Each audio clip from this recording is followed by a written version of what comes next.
So what if we had it all wrong? What if the radical ideas are actually what America needs?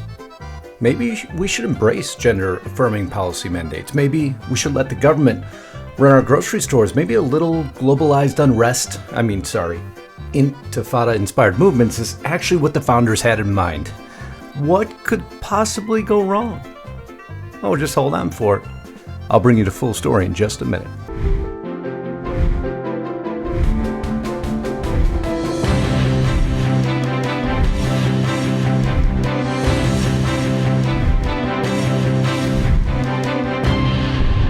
Hello everybody, I am Chartreuse Money, and today as current temperatures right here, Saturday, it's 2:40 p.m., honey. It is 80 degrees here in Portland right now, honey, and we are feeling the effects. The sun is out. All it took was a pride parade to bring the sunshine out today. Honey, it is getting hot in here. Come on now, what could possibly go wrong? Well, I guess something went wrong because NBC deleted it. The drag queen weather forecast shortly thereafter. Not us. No, they did that. You see the old 404 warning. And on other things what could go wrong? Now the Trump administration will encourage each and every one of us to use wearables every day. My vision is that every American is wearing a wearable within 4 years. That sounds like a fabulous idea. Again, you could track everything that's happening in my life, where I'm at, what I'm doing, what I'm spending, how I'm feeling. Sounds like a grand idea. How does it sound to you? I can't wait to see it in the comments below. But let's go back to Zohran Mamdani, right? We covered this yesterday. Hope you got to see the video. He just won the Democratic nomination in New York, cheered on by the same crowd that thinks basic economics is just a conspiracy. His platform, state-controlled food supply, identity first everything, calls for international solidarity in ways that raise more than a few eyebrows. But hey, maybe it's time we just hand them the keys to the country. Republicans, just relax, because this could be your greatest victory ever. Let them run. Let them run it into the ground. That will show them, right? One of the things that we've said, beyond saying that we're going to make this a sanctuary city for LGBTQIA plus workers, beyond saying that we're going to establish an office of LGBTQIA plus affairs, is also that we're going to provide $65 million in funding for gender-affirming care. 65 million there, 75 million here, 85 million there. Again, folks, it's a simple question.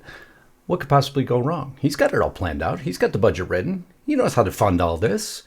The city will be absolutely fine. New Yorkers, don't worry about it. Absolutely. Let him run the city. He can get a little practice. Then maybe let him run the state. He can get a little practice. And then let's let him run the country.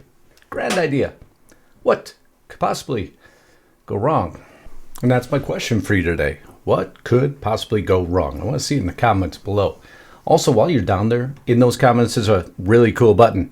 It's called the subscribe button. I hope you'll use it. I hope you'll help me share the video. You'll join as a member here, or you'll simply provide super thanks, all of which keeps these lights and cameras on. I try to keep the news a little bit lighter, as black and white as possible, and always with as much sarcasm as possible. A quick word to the folks that helped to bring you this video today.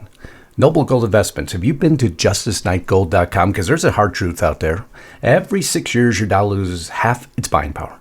That's $100,000 in savings today. It could feel like $50,000 by 2031, but there's a way to protect and preserve your money. You know what that's called? Gold. Noble Gold Investments makes it easy to own gold or silver. No pressure, no call centers, just honest one-on-one support. And today you open a qualified account and you get a free 10-ounce silver American flag bar. There's more information in the description box below, but most important right now, I need you to go to justiceknightgold.com. And remember, there is always risk to investing, no guarantees, but if anyone can see you through it, it's Noble Gold Investments. Because you worked hard for your money. Now it's time to protect it. But now let's get back to this video. So right on cue, as it relates to Zohran Mamdani, the mainstream media chimes in. Of course they do. Accusations of Islamophobia aimed at anyone questioning his ideology. How dare you? You shouldn't do that. Of course they do. Every critique is now phobia. And you can see it here on all the headlines. But who am I to argue? Maybe they're right. Maybe pointing out radicalism is now off limits in this new polite society, and we should all just be quiet. Let's take a brief detour to Kilmar Obrego Garcia. You may remember him, a name tied to extremely concerning incidents. And now he may face deportations again. Why? I say, let's just let him stay. Let's let him work at a local women's shelter. Really, what could possibly go wrong? And now we'll circle into the scandal of the day, to the White House, where things are getting personal. We could talk about Hunter Biden's unpaid legal bills, but that's not important now, is it? Because, well, he was granted a pardon, so he should have no concerns whatsoever, right? Pardon him from everything. We pretty much have so far, but now the story I want to focus on is Anthony Bernal and Jill Biden, and how it relates to a potential book that should be called The West Wing. I know, having a little fun today, but seriously, Anthony Bernal, you see him there, he's in the background. He was always in the background. The man in the tan suit standing just behind Jill Biden. Just give it a minute, because it appears he directed everything those two were doing, guiding them, watching them, rolling his eyes every time Joe did something that he didn't like. You'll see it here in a moment, like, oh yeah, there we are. And why did so many people make the accusation that they feared him? I mean, he was awfully close with Jill. She did call him her work husband. Apparently, Jill Biden got quite comfortable with not only him, but, well, several people now, didn't she? Don't worry, it was just the camera angle. It was framed in, well, then again, maybe not. But there was a lot of weird things going on in the White House in those days, wasn't there? But we're focused on one, of course, that autopen. Not the quick smooch here, friendly kiss there, nor the viral video of, well, Hunter and Anthony Bernal. But spoochy, right? It's just the people closest to the president engaging in, close friendship. But now here's where the story gets a bit more serious. There's been a subpoena issued for Anthony Bernal. But again, not 100% the focus yet, because there's an argument to be framed here, right? I covered for you yesterday, Neera Tanden tells Oversight Committee she was authorized to use the autopen. The problem, she stated, was that when she released the document to get authorization, the document would disappear. It would come back. She wasn't 100% sure what happened in the paper trail, but nonetheless signed it with the autopen. That was the start. And now we seem to have a few other questions, just like when he was golfing. Neera Tanden, who stated here, more importantly, does this mean everything with the Trump autopen signature is void in administration? Not saying it didn't happen, just saying, she's not exactly sure where it got authorized. But now Eric Schmidt comes out, U.S. Senator out of Missouri, and appropriate to his state's motto, the show me state. He asks for something to be shown. Show me the paper trail, the authorization paper trail of all those signatures. Oh, it's a big request, bigger than most can imagine. And who did this request have to go to? Senator Eric Schmidt requested special access from Senator Marco Rubio, because the question on the table is, and he's asking to trace who's actually signing presidential documents. That's what he's requesting here. Is Joe Biden using an autopen? And if so, who's controlling it? Is it staff? Is it advisors? Is it activists? Could unelected individuals be authorizing major federal actions, clemency grants, policy orders, maybe even executive pardons? I don't know. Who cares, right? It's just the leadership of the free world. I just took a first-of-its-kind act on the Biden autopen scandal. Using my authority as chairman of subcommittee on the Constitution, I've submitted a special access request to the archivist Marco Rubio, who's acting archivist right now. He defines a little bit more in this clip. In Missouri have asked me, who is running the country?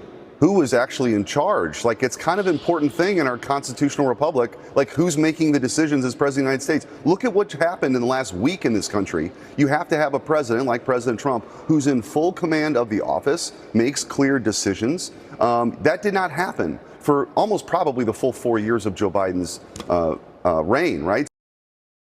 Oh, Eric, I think you have it wrong. Who cares, right? What does it matter? What can go wrong?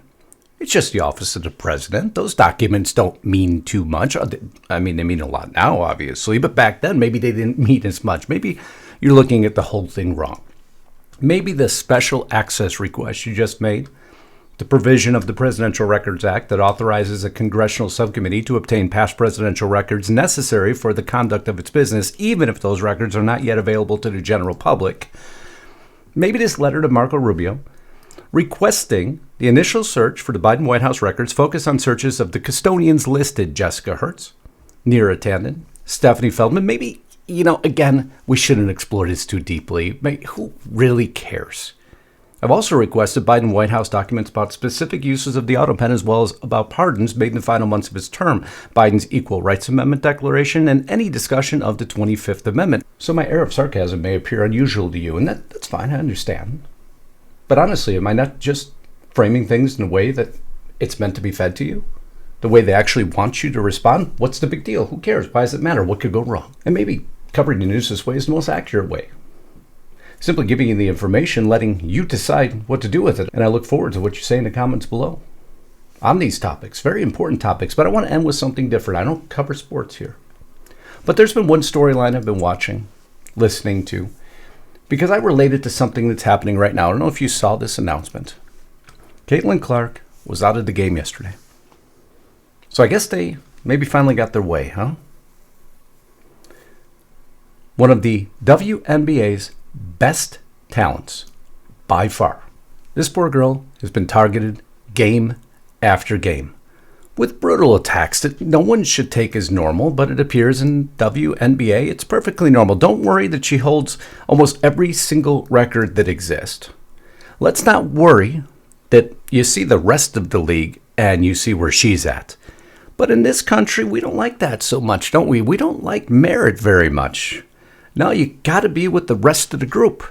I mean, hence why I'm saying maybe this new candidate in New York's perfect for the country. No, but when you're that good, you get beaten down.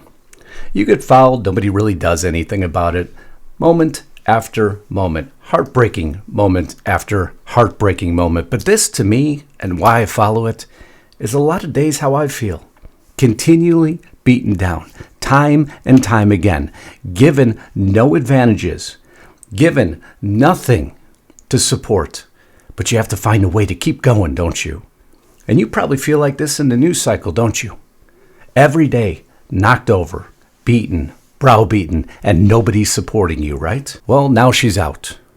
With all the great things she did, she's out. And whether intentional or not, the message is clear. Merit doesn't matter anymore if it doesn't align with the correct narrative. We're watching the same dynamic play out across the country. People who simply want to preserve basic freedoms and fairness are being sidelined. And the aggressors, they're not just winning, they're redefining the rules entirely. Now, if we let this ideology win, we lose. It's that simple, but again, maybe it's good. Let them have it.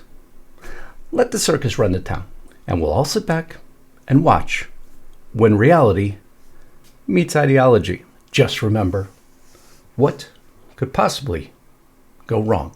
And for those of you that have been with me for a long time, sarcasm is one of my favorite traits. I love you all. Have an amazing weekend. Enjoy it. And remember, Godspeed and God bless. Justice Knight, signing out.